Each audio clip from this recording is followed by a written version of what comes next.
Yaranın amputasiyaya qədər getməməsi üçün hansı tədbirlər görülə bilər? Biz yaranı müalicə eləmirik.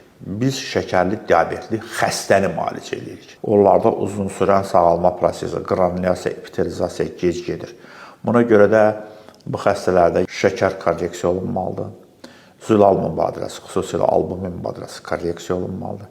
Qida rasionuna ciddi əməl olunmalıdır. İnsulin və tabletlərdən istifadə olunması ciddi rejimdən olmalıdır. Vitaminlə terapiya olunmalıdır və həyati vacib orqanlar, beyin, ürək, ağciyər, qaraciyər, böyrək, bunların orada olan dəyişikliklər korreksiya olunmalıdır, kompensasiya fazasına gətirib çıxarılmalıdır və aşağı ətraf damarlarına ciddi fikir vermək lazımdır.